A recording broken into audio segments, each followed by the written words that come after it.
Ну вот я и продолжаю, уже так получается, видеоряд рубрики «Вопрос-ответ».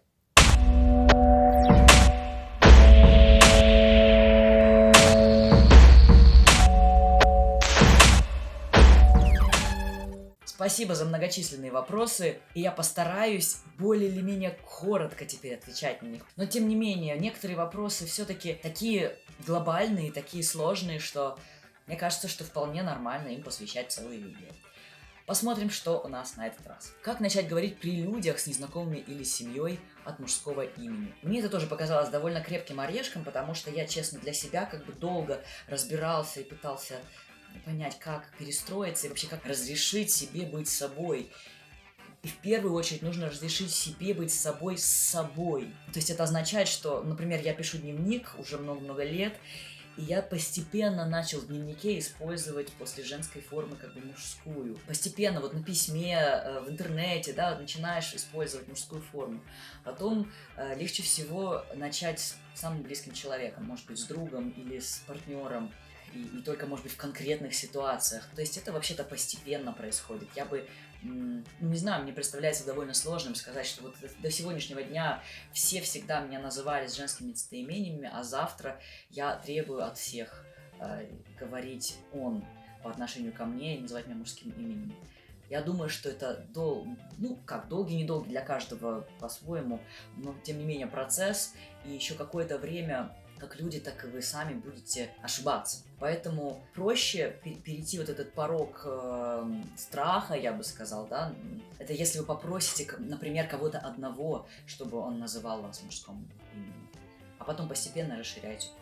Как договориться с родителями сделать еще короче прическу, при том факте, ты же девочка, ты меня позоришь, очень грустно. Делает истерики по этому поводу, говорит, что в школе не положено подобное, какой аргумент сказать? Я думаю, что наилучшим аргументом является твое самочувствие. Твой родитель говорит тебе, или твои родители говорят тебе, как они себя чувствуют.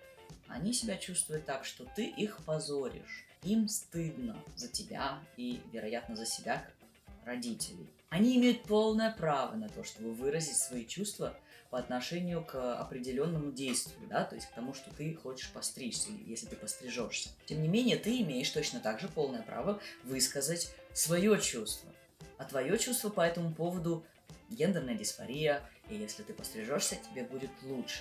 Конечно, если тебе нет еще 18 лет, и ты, и даже, может быть, дело совсем не в возрасте, а просто ты как-то зависишь от своих родителей, и ты должен добиться их разрешения на какие-то твои действия, в данном случае стрижка, то тут, конечно, сложно. Ты не можешь повлиять на их чувства. Ты можешь только сказать им, передать им, как на тебя действует их реакция и как на тебя действует их запрет стричь волосы. Обычно родителям важно счастье их детей и самочувствие их детей.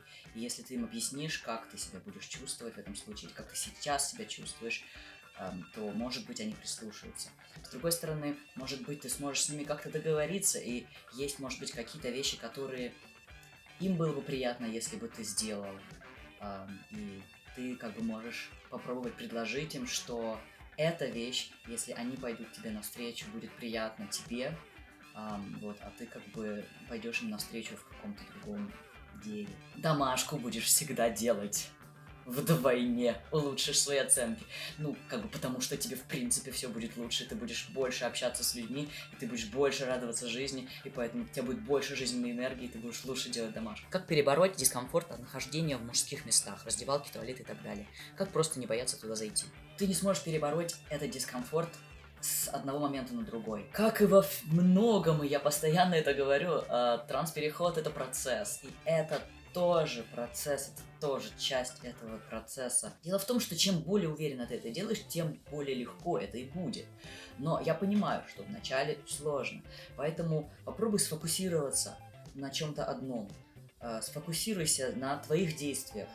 Что ты делаешь? Ты открываешь дверь, прям реально просто как для, знаешь, как придумай, как ты это объяснишь для какого-нибудь там инопланетянина, который никогда не ходил в туалет на этой планете и вообще не знает, что такое туалет.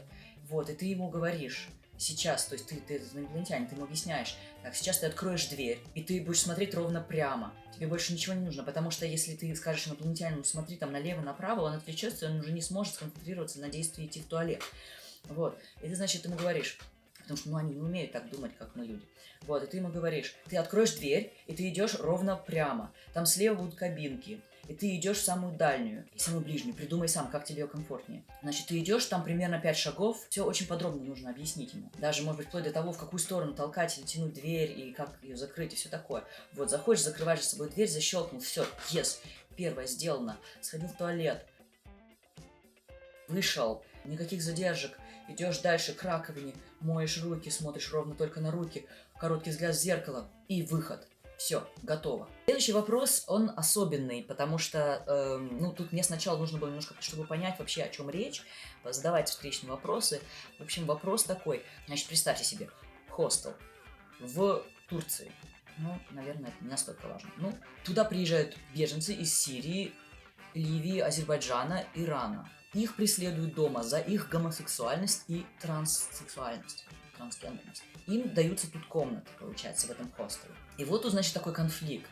Приходит транс-женщина, которая еще полностью выглядит по-мужски, потому что она еще не на гормонах или неважно почему. В общем, вот такая ситуация.